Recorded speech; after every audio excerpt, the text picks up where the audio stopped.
네, 4월 30일 목요일입니다. 오늘은 두 달에 한 번씩 하는 민중신학적 바울 연구 미완의 꿈 에페수스에서 예루살렘으로 민중신학자 김진호 목사님께서 주제 발표해 주시겠습니다.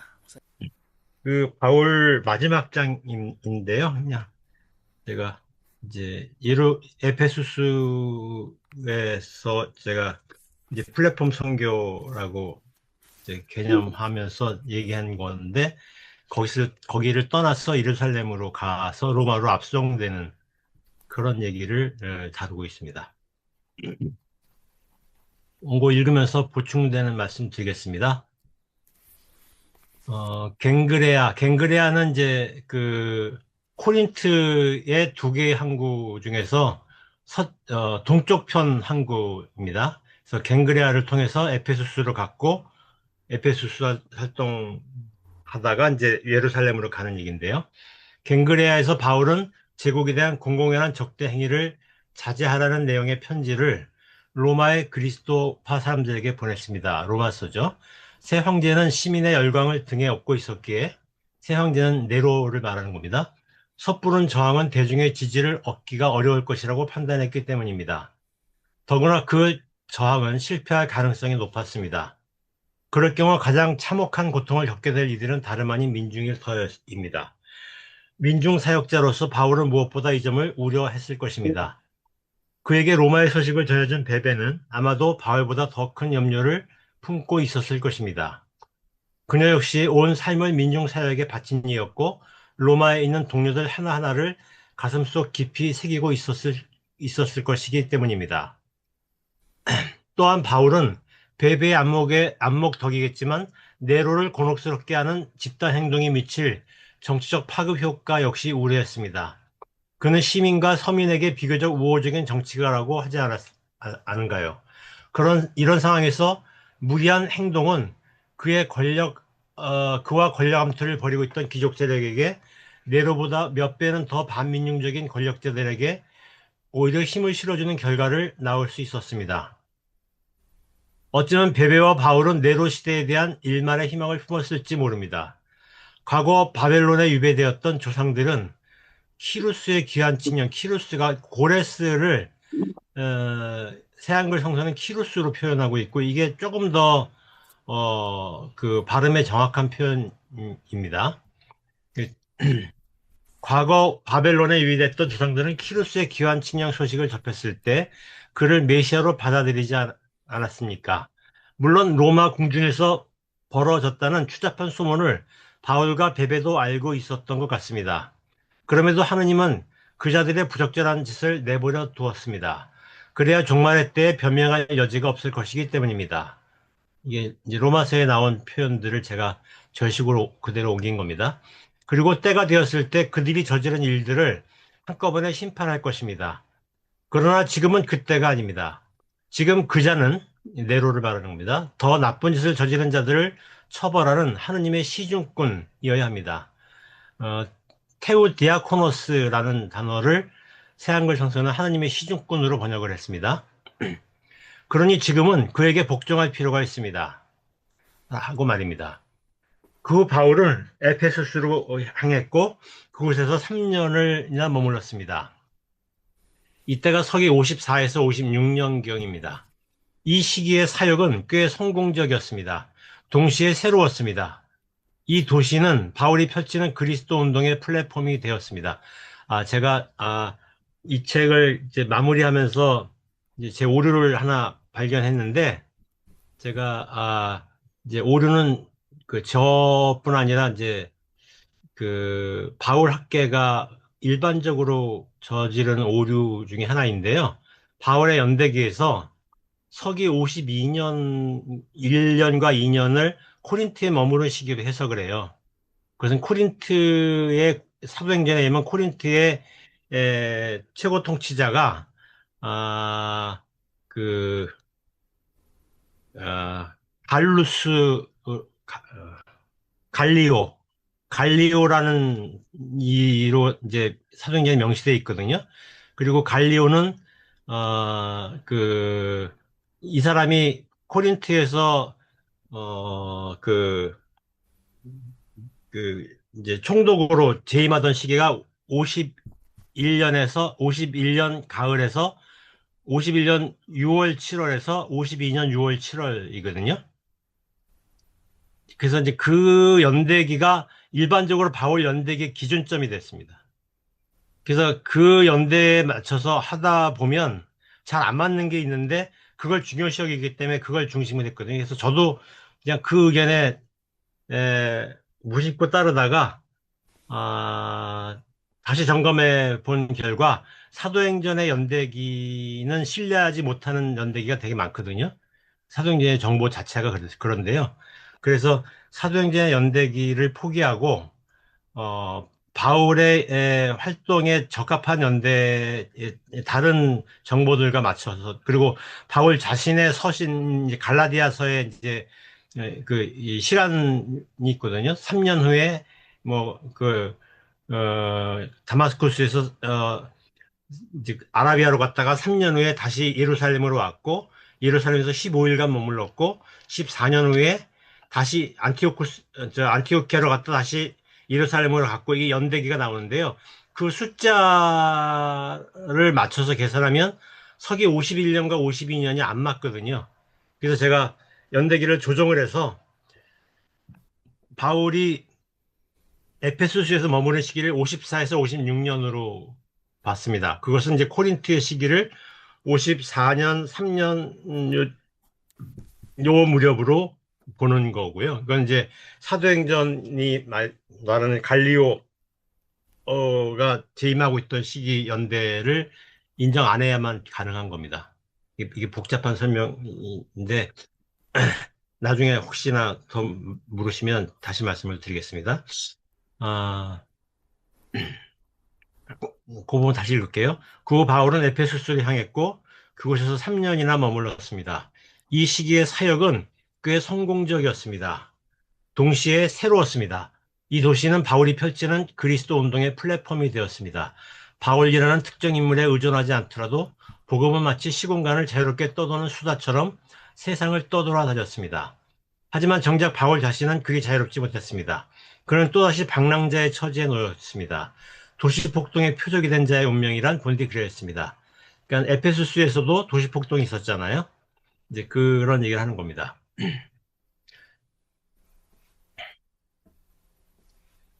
안타깝게도 그의 여정은 이제 끝을 향해 가고 있었습니다. 그 행보부터가 심상치 않습니다. 그는 마치 불나방이 화염을 향해 빨려들듯 돌진하고 있었습니다. 로마서를 집필하던 때의 신중함과는 사뭇 다른 모습이었습니다. 도대체 무엇이 달라졌던 것일까요? 역사에 대한 정보를 또 이제 얘기하겠습니다. 에페소스에서 그는 은세공 기술자들의 발광에 가까운 증오를 목격했습니다. 그 에페소스에서 은세공 기술자가 주도하는 반란이 일어났고, 그래서 바울이 에페소스를 떠났잖아요. 그 얘기를 하는 겁니다. 민중이 민중을 공격했습니다. 약한 자가 강한 자에 맞서기에는커녕 더 약한 자를 공격했습니다. 물론 이런 일을 처음 겪은 것은 아닙니다. 관념 속에 머무는 이가 아니라 진저리 치도록 날것의 현실과 맞닥뜨리며 사는 이라면 모를 수 없는 현실입니다. 하지만 감수성의 변화는 같은 것도 다르게 느끼게 합니다. 중요한 차이가 있었습니다. 베베라는 존재가 그 사이에 있었습니다. 그녀를 만난 이후 그는 같은 것을 보면서도 전혀 다르게 읽어내기 시작했습니다. 이른바 정치를, 현상의 복잡한 이면을, 그 뒤편에서 일어나는 권력의 욕망과 계산법을 읽어내기 시작했습니다. 제가 로마서 얘기할 때 이제 로마서를 쓸 당시에 베베로부터 세계를 읽는 안목이 생겼다. 베베를 통해서 이런 얘기를 드렸는데 그 얘기입니다. 로마서에 이미 그 단초가 드러나 있습니다. 그렇게 바울의 신학과 사역은 한층 넓어졌고 깊어졌습니다. 그는 이제 제국의 정치를 읽어낼 수 있는 안목을 갖추게 된 것입니다. 식량 배급 제도를 안정화하고 수급자 수를 가능한 한 확대를 했던 조치들은, 이게 네로 통치 중에 중요한 공적 중에 하나가요. 로마에 있는 시민들에게 식량을 무상 공급해주는 식량 정책을 취했는데 그게 잘 수행이 안 됐거든요. 그 전 때에는. 근데 네로가 이제 그걸 가능하게 하기 위해서 이제 조칙을 취했고, 그다음에 배급받는 사람 수를 거의 20만 명 정도로 확장해요. 그러니까 로마 시민의 수가 확장된 거죠. 그러면 그 식량을 어떻게 배급할 것인가가 중요하잖아요. 그래서 식량 배급 제도를 안정화하려는 조치를 취했고, 수급자를 확대하려는 조치들을 취했던 것이죠. 이 네로의 가장 큰 공적입니다. 그래서 이런 조치들은 네로 통치의 서민 친화적 성격을 보여주는 한 단면이었습니다. 하지만 현실은 그리 녹록지 않았습니다. 귀족들은 자원 배분 체계에 지속적으로 개입하여 이익을 착복해왔고, 그 방식이 너무 세밀해서 개혁의 실질적 효과를 악화시켰습니다. 네로가 연일 축제를 개최한 것은 이런 은밀한 식량 배급 제도를 우회하려는 하나의 정치적 선택이었습니다. 그러니까 실제로 네로를 비아냥거리는 사람들은 이제 네로 시대에는 이게 축제가 너무 많았고 사람들이 흥청망청했다 이런 식의 비난을 많이 하거든요. 이제 그거에 대해 이제 그런 것은 식량 배급 제도를 통해서 이제 저기 축제를 통해서 식량 배급을 직접 했다라는 것입니다. 그래서 귀족들은 자원 배분 체계에 지속적으로 개입해서 이익을 착복해 왔고 그 방식이 너무 치밀해서 개혁의 실질적 효과를 악화시켰습니다. 네로가 연일 축제를 개최한 것은 이런 오염된 식량 배급 제도를 우회하려는 하나의 정치적 선택이었습니다. 황제가 축제를 통해 직접 식량을 배급하는 방식으로 더 많은 시민에게 식량을 전달할 수 있었던 것입니다. 그러면 대중은 더 열광적으로 황제를 향해 환호성을 질러댔을 것입니다. 그러니 정치적 전술은 일석이조의 효능감이 있었습니다. 이 정치적 전술은, 그러니까 축제를 통해서 직접 전달하는 전술은 일석이조의 효능감이 있었습니다. 아마도 로마서에서 바울은 귀족들의 이러한 부적절한 욕망을 이미 인지하고 있었던 것 같습니다. 동시에 황제의 정치가 서민 친화적 개혁의 측면을 지니고 있다는 점 또한 파악하고 있었던 듯합니다. 그렇기에 그를 하나님의 시중꾼이라고 표현했던 것이 아닐까 생각이 됩니다. 이게 로마서의 표현이에요. 한데 그 얼마 후 에페소스의 바울은 티란노스 스콜레에서 두란노 학당이에요. 지난번에 말씀드렸습니다. 티란노스 스콜레에서 다양한 부류의 사람들과 수다를 떨면서 베베로부터 듣지 못했던 새로운 정보들을 얻게 됩니다. 이제 베베로부터 정보를 얻었던 것은 코린트를 떠날 때였는데요. 그러면서 바울의 안목이 넓어졌잖아요. 근데 이제 티란노스 스콜레는 거기를 오가는 수많은 이민자들, 난민들, 뭐 예언자들, 철학자들, 그 견유 철학자들 그런 사람들로부터 많은 새로운 정보들을 얻게 된다는 것이죠. 그 중에는 새로운 제국의 수탈이 작동하는 여러 방식과 경로, 그리고 그 수탈 구조의 피라미드에 관한 인식도 있었을 것입니다. 나아가 네로가 그러한 수탈 메커니즘의 정점에 있는 인물이라는 점 역시 분명히 인식했을 것입니다. 그러니까 그 코린트에서는 몰랐던 것을 에페소스에서는 알 수 있었다라는 얘기입니다. 이 티란노스 스콜레를 드나드는 세계 각처에서 오는 사람들의 그 경험과 안목을 통해서 알게 된 거죠. 그 얘기가 이제 뒤에 나옵니다. 은세공 기술자들도 이러한 수탈의 정치 경제 속에 단단히 결박되어 있었습니다. 쉽게 벗어날 수 없을 만큼 견고한 구조였습니다. 하지만 그들을 포박한 결박의 장치는 단지 단단하기만 한 게 아니었습니다. 종교는 그들에게 노동력을 혹독하게 추출하는 정치 경제적 체계를 도시 수호신의 이름으로 정당화했습니다. 이게 다 잊어버렸을 것 같아서 좀 말씀드리면,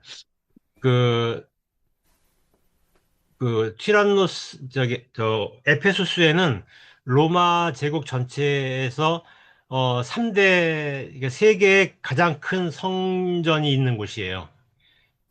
그래서 굉장히 큰 성전이 있는 곳인데, 그러니까 이 성전을 통한 그 경제가 엄청날 수밖에 없는데요.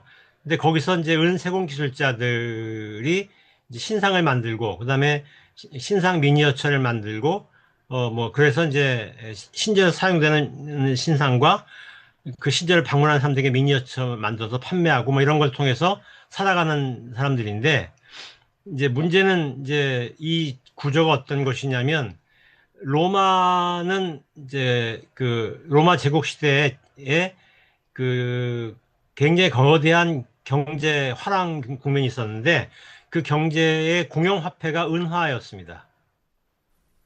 그러니까 이제 그 제국이 이 제국 공화정에서 제국으로 되면서 지중해 전체는 로마의 영역이 되고 그래서 지중해를 통해서 왕래하는 무역선들이 굉장히 활발했고 그것을 통해서 거래가 은화로 이루어졌습니다. 그다음에 40만 명에 달하는 로마 병사들도 은화로 월급이 지급이 돼요.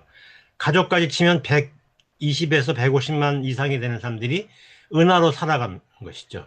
로마가 주축이 되는 광급공사, 대규모 광급공사들이 많았는데 그때도 노동자들에게 은하로 지급이 됩니다. 다시 말하면 제국시대 초기부터 은하는 굉장히 많이 사용이 됐던 겁니다. 그리고 또 하나가 실크로드도 은하로 거래가 됩니다. 실크로드 무역도.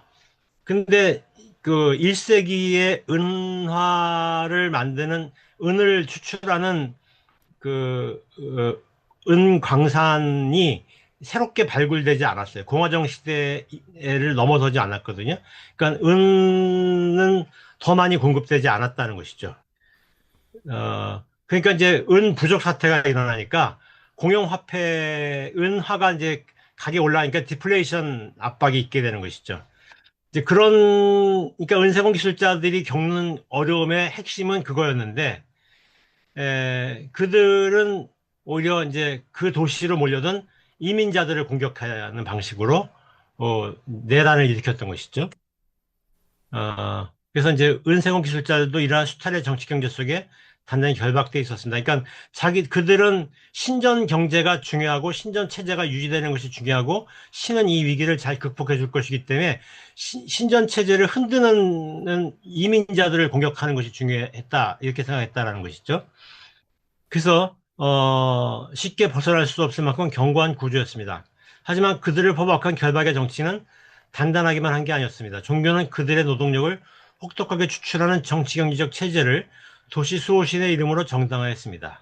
해서 그 결핍에서 비롯된 고통은 도시의 안위를 흔드는 자들에 대한 분노로 전이되곤 했습니다. 물론 그 전이의 표적이 된 이들은 실제로 도시의 안위를 흔들 만한 힘이 있는 이들이 아닙니다. 해서 그 희생양들의 입장에서 보면 이는 명백히 부당한 일입니다. 하지만 대중은 저들이 억울해할수록 오히려 자신의 확신을 더욱 강화해 갔습니다. 이러한 은폐와 전위의 메커니즘을 알아차리는데 한 사건이 촉매 역할을 했을 법합니다. 바울이 알아차리는데 이른바 아르메니아 사태가 그것입니다. 흑해 동쪽 끝자락에 있는 아르메니아 왕국은 그러니까 이제 튀르키예 반도의 위쪽에 흑해가 있잖아요. 근데 흑해 동쪽 끝에 아르메니아 왕국이 있었어요. 지금도 아르메니아가 거기 있죠. 옛날에 아르메니아 왕국은 좀 더 영토가 컸습니다.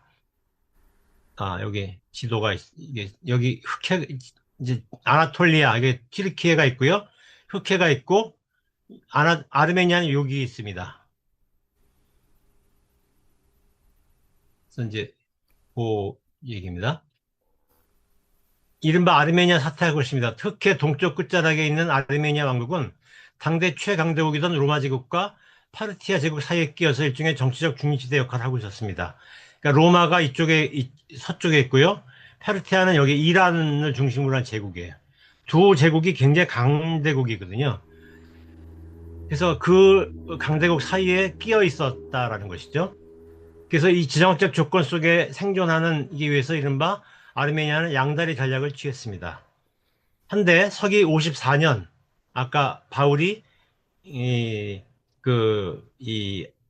저기 에페소스에 있을 때가 54, 55, 56이라고 되어 있잖아요.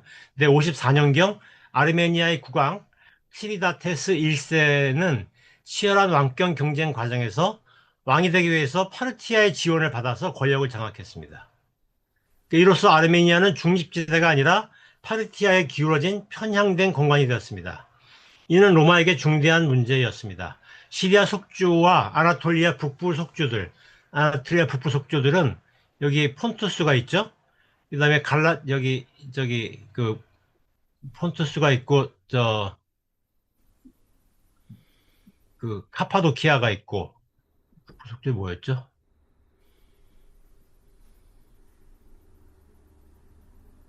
어, 비티니아 폰투스. 그러니까 이제 여기가 비티니아 폰투스고요. 이쪽 지역이. 그다음에 카파도키아가 그 밑에 있고요. 이런 이제 북부 속주들은 파르티아의 직접적인 압박에 노출되었습니다. 파르티아가 이제 아르메니아에 영향을 미치니까 이쪽 지역이 파르티아 영향권 아래 들어가게 된다는 것이죠.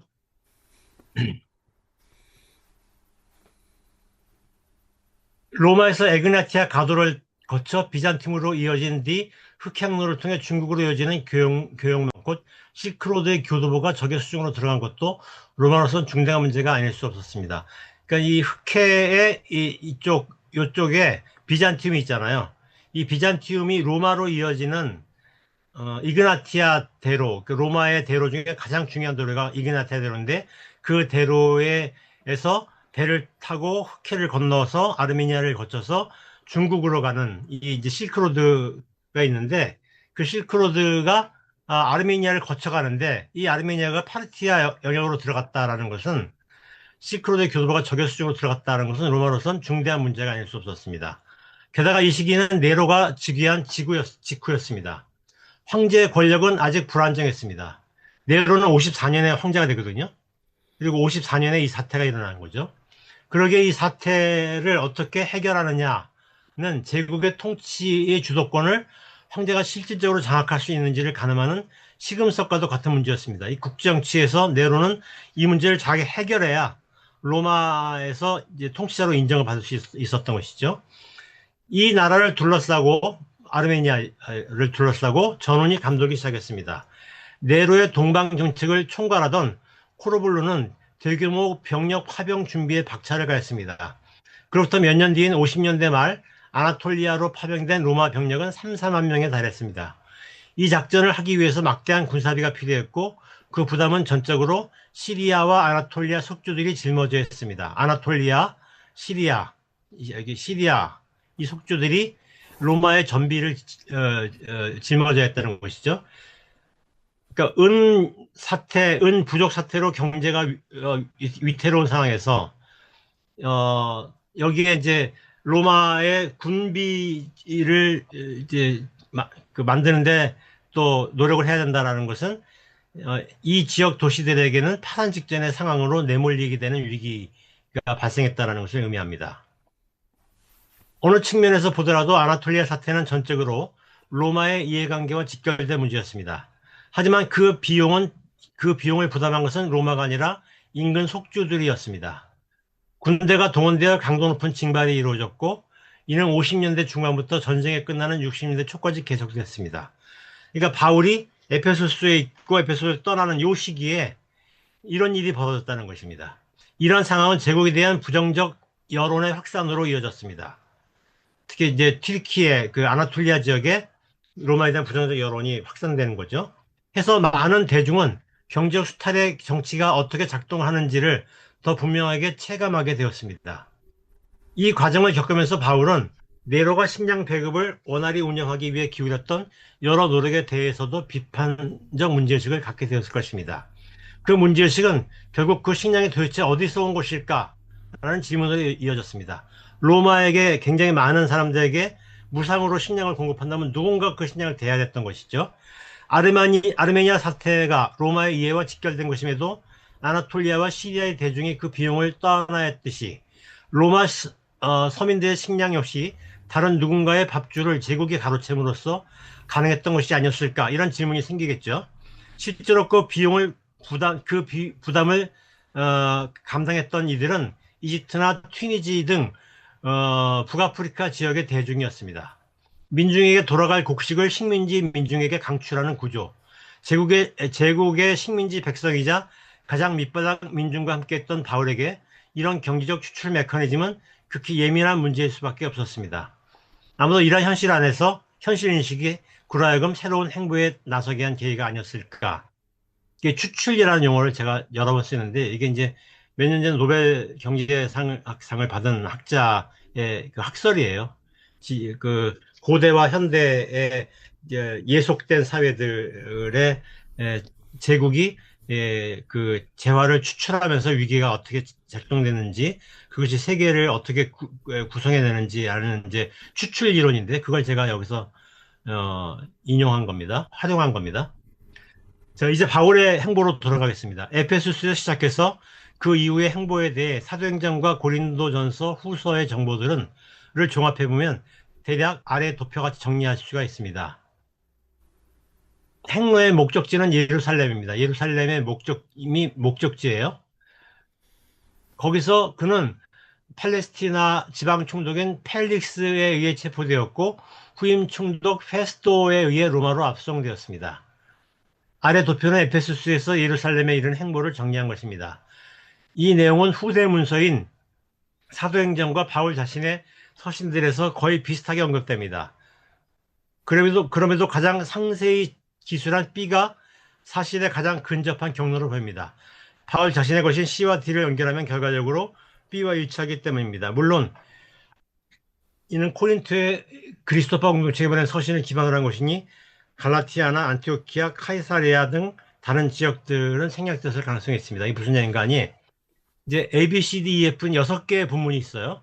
사도행전 19장 21절 이하에는 바울의 행보가 에페소스에서 마케도니아로 서 아카이아는 이제 아테네, 코린트 이런 지역입니다. 아카이아에서 예루살렘으로 가서 로마로 갔다. 이 얘기를 사도행전이 얘기하고 있고요. 사도행전 20장 1절 이하는 에페소스에서 마케도니아, 그리스, 마케도니아, 예루살렘 이렇게 이제 묘사되어 있습니다. 그래서 제가 지금 위에서 가장 상세하게 기술한 B가 가장 사실에 근접한 것으로 보인다. 이제 그 얘기는 마케도니아가 언급되었다라는 사실을 이제 얘기한 겁니다. C는 고린도전서인데요. 에페소스에서 마케도니아, 코린트로의 바울의 행보를 얘기하고요. D는 고린도후서 1장 15절 이하는 에페소스에서 고린도, 마케도니아, 유데아. 그러니까 여기 마케도니아로 간 얘기가 빠져 있습니다. 마케도니아 이제 2번 나오잖아요. 그 다음에 고린도후서 2장에는 트로아스라는 이제 아나톨리아, 튀르키예 북서 해안에 있는 도시, 우리가 트로이라고 알고 있는 그 도시에서 마케도니아로 간 얘기고요. 고린도후서 7에서 9장은 이제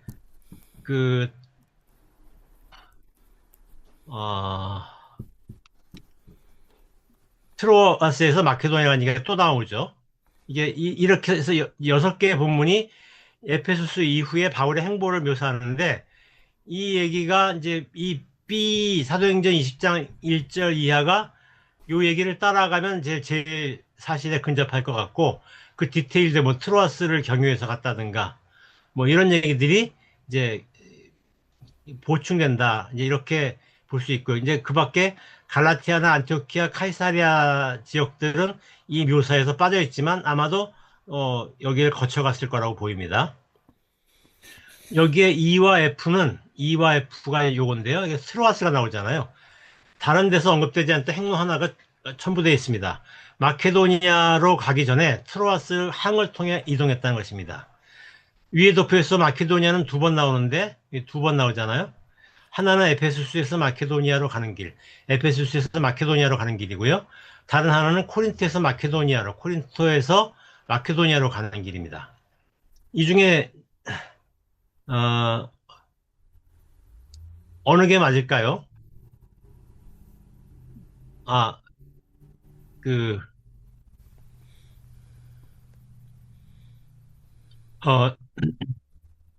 이 둘 다 맞긴 맞는데, 이 트로아스에서 마케도니아로 갔다는 묘사가 나오잖아요. 근데 요게 이 마케도니아냐를 묻는 거예요. 이 둘 중에 어느 게 맞을까? 저는 이 도표에서 이게 맞다라고 얘기하고 있는 거거든요. 그걸 이제 보는 것입니다. 우선 마케도니아로 갈 때 트로아스를 경유해서 갔다면 배로 이동했다는 뜻일 것입니다. 왜냐하면 트로아스는 항구이기 때문에. 그러면 문제는 쉽습니다. 정답은 에페소스가 출항지라는 것입니다. 물론 코린트에서 마케도니아를 갈 때도 코린트도 항구니까 배를 이용해서 갔을 수도 있어요. 근데 만약에 그렇게 갔다면 트로아스로 경유해서 가려면 여기 지도 보면 이쪽에 코린트가 있잖아요. 코린트는 이게 에게인데요. 코린 여기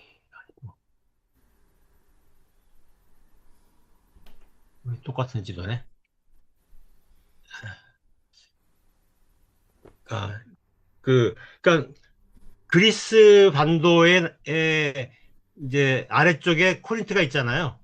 그 코린트에서 그 이제 트로아스를 간다면 에게를 건너서 갔다가 마케도니아로 다시 건너오는 그런 경로로 갔다고 하니까 굉장히 복잡하게 갔다는 얘기잖아요. 지그재그로. 근데 그렇게 갔을 가능성이 별로 없다는 얘기죠. 그래서 출항지가 에페소스라는 것입니다. 코린트에서 마케도니아 갈 때도 배를 이용했을 수 있겠지만 그렇다면 굳이 트로아스를 경유하기보다는 어, 그 테살로니카 같은 이제 마케도니아 쪽에 있는 항구를 통해서 갔을 것이 더 개연성이 있기 때문입니다. 그래서 트로아스를 경유하기보다는 테살로니카 항을 통해 마케도니아로 들어가는 게 상식적입니다. 물론 바울이 경유했던 마케도니아의 도시들 베레아, 테살로니키, 필리피 등을 하나하나 거쳐갔다면 만약에 코린트에서 갔다면 육로를 통해 가는 게 더 나은 선택일 것입니다. 그러니까 정답은 에페소스에서 마케도니아라는 게 정답일 거다. 에페소스에서 마케도니아라는 게 정답일 거다. 그러니까 고린도 후서 2장과 9장은 여기가 아니라 여기가 적합할 거다. 그 얘기를 하는 겁니다. 굉장히 어려우실 수 있겠는데. 해서 트로아스를 경유하기에 적합한 곳은 에페소스에서 마케도니아 가는 행보였다고 보는 게 타당합니다. 그렇다면 그는 에페소스를 떠나자마자 트로아스를 거쳐 마케도니아로 갔다는 얘기입니다. 그러니까 에페소스를 떠나자마자 트로아스를 통해서 마케도니아로 갔습니다. 왜 트로아스를 거쳐 갔을까요? 여기 2죠. 2가 트로아스를 통해서 마케도니아로 갔다고 했잖아요. 이에 의하면 디도는 예루살렘으로 가져갈 기름을 모으고 있었습니다. 바울이 그것을 전달받아서 예루살렘으로 가려고 했습니다. 근데 바울이 늦어지자 디도는 기다릴 수 없었어요. 트로아스에서. 해서 마케도니아로 먼저 갑니다. 그리고 그 지역에서 모금 활동을 계속했습니다. 그래서 바울은 디도를 따라서 거기로 가는 거죠. 그래서 드디어 바울을 만났습니다. 필리피에서. 그리고 고린트에서 다시 만나기로 하고 디도가 먼저 코린트로 갔고 코린트로 간 이유는 물론 모금이 목적입니다. 바울은 다마스쿠스에서 따로 할 일이 있었던 모양입니다. 이것도 오타네. 다마스쿠스가 아니고 마케도니아입니다. 마케도니아에 바울은 남아 있었고, 그 디도는 마케도니아에서 코린트로 먼저 간 거예요. 모금을 위해서. 그래서 코린트로 편지를 보내면서 그를 추천했습니다. 그에게 기금을 모아주라고 말입니다. 에페소스를 떠난 이후 바울은 갑자기 모금의 열을 올립니다. 디도도 마찬가지로 그 무렵 모금 운동에 적극 나섭니다. 이 디도라는 인물은 바울이 독자적으로 활동할 때 바울과 함께한 이가 아닙니다. 바울이 독자적으로 활동한 것은 이제 안티오키아에서 바울의 선교팀의 일원으로 디도와 바울 뭐 이런 사람들이 있었을 텐데 바울이 이 바르나바를 떠나서 독자적인 활동을 하면서 마케도니아로 갈 때가 독자적인 활동 얘기인데요. 그때 독자적인 활동을 할 때 바울과 함께 바울을 따라서 마케도니아를 간 게 아니라 따로 행보를 했던 것이죠. 물론 과거 안티오키에 있을 때 디도와 바울이 같이 활동했습니다. 그때는 바르나바 휘하의 동료였습니다. 근데 바울이 바르나바로부터 이탈해서 독자적인 길을 갈 때 디도도 자신의 길로 떠났습니다. 그러니까 디도는 바울 계보의 인사가 아니란 얘기예요. 실제로 바울의 서신들에서 그는 거의 언급되지 않습니다. 바울 서신들을 보면 디도가 거의 안 나와요. 놀랍게도. 에페소스를 떠난 모금 활동에 나설 때 비로소 디도가 나옵니다. 즉 모금 맥락에서 둘은 의기투합했다. 그러니까 따로따로 활동하던 두 개의 예수운동 리더가 모금 운동에서 합류했다는 얘기예요.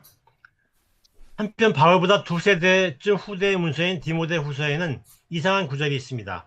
대만은 이 세대를 사랑해서 나를 버리고 데살로니키로 떠났네. 그리스계는 갈라티아로, 디도는 달마티아로 가버렸네. 몇몇 동지들이 바울의 노선에서 이탈해 간 것 같은 뉘앙스를 주는 거죠. 그러니까 바울의 노선에 있는 바울 그룹이 대마도 있었고, 그리스계도 있었고, 디도도 있었는데 그들이 다 떠나버렸다. 이런 뉘앙스를 사도행전이 얘기하고 있는 거예요. 그러니까 사도행전은 이들이 다 바울의 계보라고 얘기하는 겁니다. 바울은 이 인물을 언급하지 않았는데, 그렇다면 디도와 바울은 서로 의기투합하기 전까지는 대립적인 관계였다고 볼 수 있을까요? 그랬을 가능성을 배제할 수 없지만, 그렇다고 해도 디모데 후서의 구절처럼 마치 탈선이나 배신은 아닌 것으로 보입니다. 이 디모데 후서는 이제 이게 배신한 것 같은 느낌을 주는데 그러지 않다는 것이죠. 이 구절은 후대에 바울 계파의 그리스도 운동이 주도권을 장악할 때의 기록입니다. 아마도 이 기록에는 여러 곳에서 독자적으로 그리스도 운동을 벌였던 사역자들의 기억이 반영되어 있을 것입니다. 그래서 다른 계파에 대한 배타적인 시각이 담겨 있었을 것입니다. 하지만 실제는 그러니까 바울과 다른 계파였던 거예요. 대마나 그 그리스계나 디도가.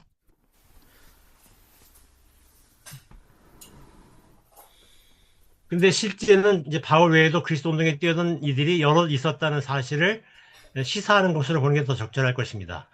아무튼 이에 의하면 디도는 달마티아, 그러니까 지금의 크로아티아 지역에서 활동한 사람으로 보입니다. 이 사실만으로 여러 상상하는 것은 무모한 일입니다. 하지만 기원전 1세기 후반부터 서기 1세기 초 이곳 족속들은 로마의 맹렬히 저항했습니다. 그리고 저항 세력을 무참히 진압한 뒤 더 이상 어떠한 저항도 불가능할 만큼 로마 군대의 강압적 통치 제도가 확고히 구축되었습니다. 이 크로아티아 지역에서. 이 크로아티아가 루마니아하고 가까워서 그래서 그런가요? 뭐 로마 영향권에 있었는가 모르겠습니다.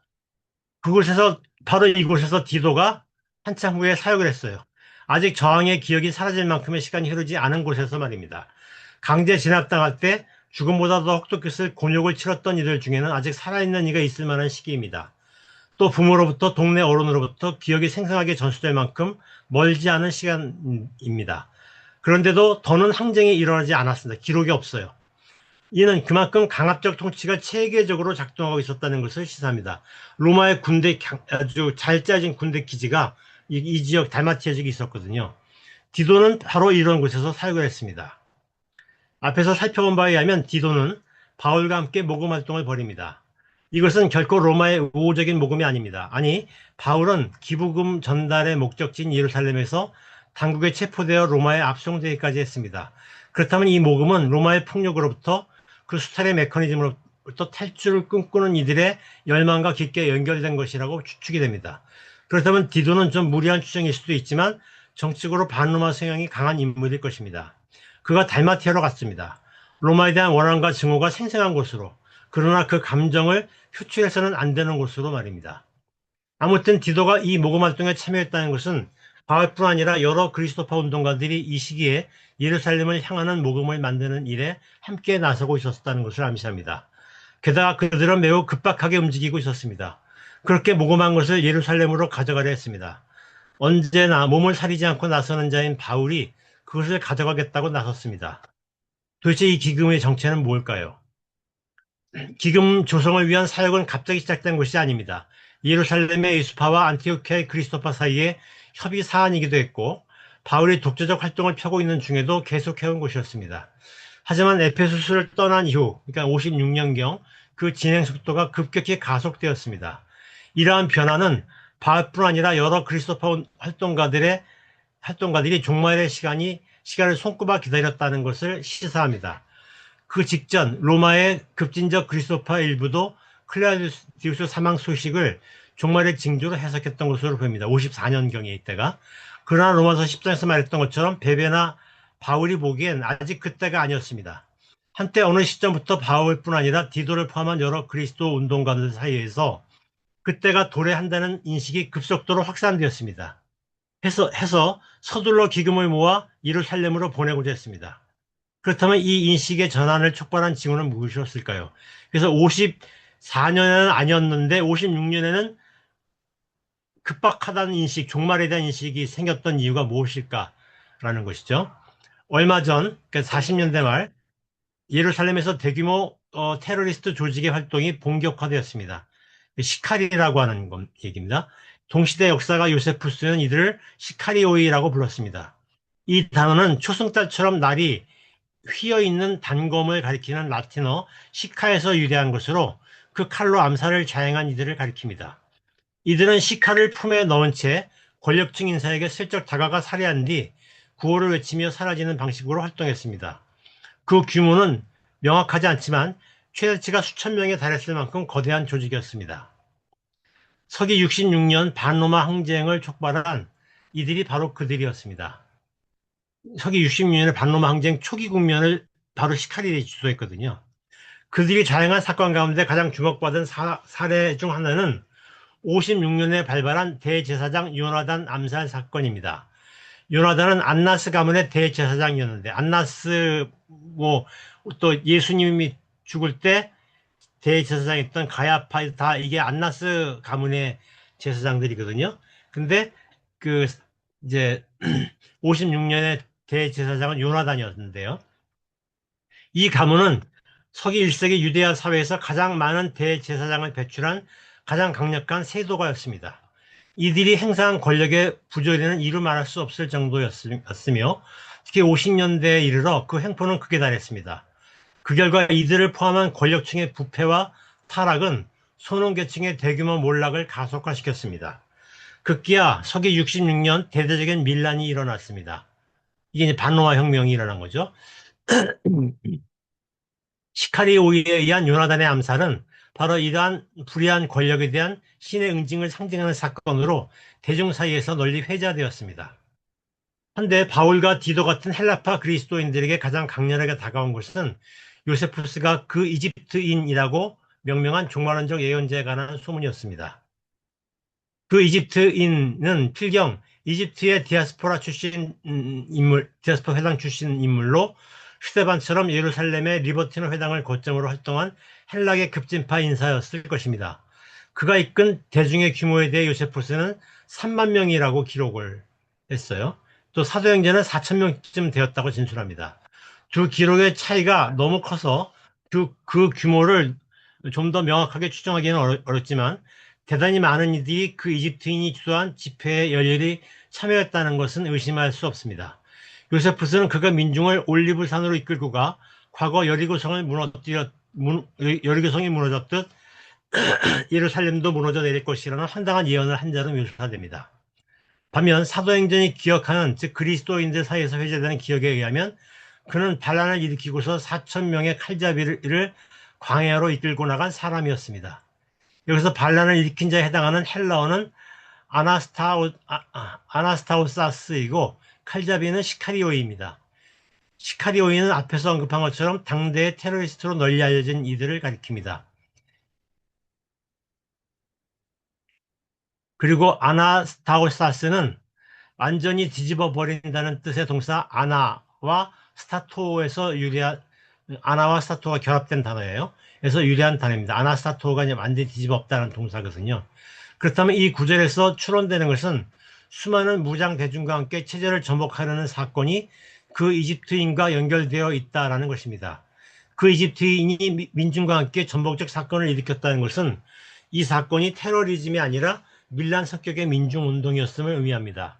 그런데 그들을 시카리오이라고 부른 것은 이 용어가 반로마적이고 반권력적인 저항을 비하적으로 표현하려는 대표 용어가 시카리오이였기 때문일 것으로 보입니다. 요세푸스는 이 사건이 펠리스 시대 특히 54에서 58년에 일어난 일로 묘사합니다. 그러니까 바울을 체포한 사람이 펠리스 총독이거든요. 그때 일로 묘사하고 있습니다. 바울이 기금을 들고 예루살렘에 갔더니 식민 당국은 그가 그 이집트인과 같은 패거리가 아닌지를 캐물었습니다. 그것은 이 기금이 단지 가난한 자를 위한 구호 기금이 아니라 정치적 성격을 띤 기금임을 시사합니다. 요컨대 하느님의 변혁 행위가 일어날 때 사용될 기금이라는 얘기일 것입니다. 누구는 사람을 모았을 것이고 누구는 기금을 모았습니다. 누구는 테러를 통해 악한 자를 응징했고 누구는 민중과 함께 악한 권력을 전복시키려 했습니다. 누구는 하나님 나라의 꿈을 디자인했고 누구는 그 꿈을 사람들에게 이야기했습니다. 그렇게 각각 생각과 행동이 조금 다르긴 했지만 하느님의 부조리한 세계를 전복시키기를 갈망했다는 점에서 꿈을 공유한 자들이었습니다. 바울과 디도 등이 갑자기 종말론적 변혁의 시간에 몰입해서 모금 활동에 박차를 가하고 그것을 가지고 예루살렘으로 향한 그 시기는 바로 이러한 다양한 변혁의 열망이 임계점으로 치닫고 있던 그때였습니다. 그들은 각기 예루살렘으로 집결했습니다. 하느님 나라를 위한 모금의 사건에 동참하기 위해서, 아니 하느님과 함께 그 사건의 동지가 되기 위해서였습니다. 그런데 바울은 그 꿈이 역사의 사건으로 구체화되기 전에 당국에 의해 체포되었고 재판을 받았으며 로마로 압송되었습니다. 그렇다면 그때는 여전히 아직 아니었던 것일까요? 난민의 사도였던 이 예언자는 어느 날 갑자기 그때가 도래할 순간이 닥쳐왔다는 강렬한 생각에 사로잡혔습니다. 그이만 그런 것이 아닙니다. 여러 명의 그리스도파 인사들도 그렇게 생각했습니다. 아나톨리아 사태를 겪으며 적대 국가의 전쟁을 명분으로 식민지 속주들에게 전쟁 비용을 가차없이 털어간 로마 제국을 향해 그들은 제국의 형제 네로의 약탈자적 실체를 목도했습니다. 이에 대응하듯 그리스도파 인사들은 또 다른 의미의 전쟁 비용을 모으기 시작했습니다. 물론 그것은 강의적 징발이 아니라 자발적 모금이었습니다. 그들이 생각했던 전쟁은 난민들, 곧 존재의 자리를 박탈당하고 이리저리 떠밀려 다니던 민중을 위한 하나님 나라의 도래와 관련된 것이었습니다. 예루살렘에서 그 이집트인이 주도한 사건 소식을 접하면서 그들은 그때가 마침내 임박했다고 믿게 된 것입니다. 한데 그때 역시 아직 근데 그때 역시 아직 아니었습니다. 바울은 일찍이 붙잡혀서 제국의 중심으로 끌려가 그곳에서 처형당합니다. 다른 이들 가운데 일부는 60년대 중반까지 살아남아 대규모 저항에 참여했지만 그들의 꿈도 좌절되었습니다. 시간의 차이가 있었을 뿐 결과는 크게 다르지 않았습니다. 바울도 디도도 그리고 당대 여러 그리스도파 인사들도 모두 착각했던 셈입니다. 하나님 나라는 여전히 아직 아니었습니다. 바울이 꿈꿨던 유대아 사람과 이방인, 남자와 여자, 자유인과 노예 사이의 모든 차별이 사라진 세계를 구현할 하나님 나라는 아직 도래하지 않았습니다. 한데 착각으로 인해 기획됐던 그 사건들은 실패하고 말았습니다. 하지만 실패가 끝은 아니었습니다. 실패는 동시에 기회였습니다. 실패였기에 독서에 사로잡히지 않았습니다. 실패했기에 갈망이 계속될 수 있었습니다. 그리고 실패했기에 해석이 필요했습니다. 그렇게 하여 끊임없이 오류를 수정하고 성찰할 기회를 얻었습니다. 그래서 미완으로 남은 바울의 꿈은 플랫폼 선교를 통해 퍼져나가 수없이 많은 곳에서, 플랫폼 선교는 바울의 몸을 떠나서 퍼져나갈 수 있었던 걸 얘기하는 것이고요. 여기서 성령 담론, 요한복음식의 성령 담론이 발전한 것으로 생각이 되는데요. 퍼져나가 수없이 많은 곳에서 수없이 많은 언어로 수없이 많은 이들의 모습의 에클레시아적 실험으로 계속될 수 있었습니다. 해서 우리는 스스로에게 묻게 됩니다. 지금 우리의 에클레시아는 그런 곳 중 하나인가? 라고 말입니다.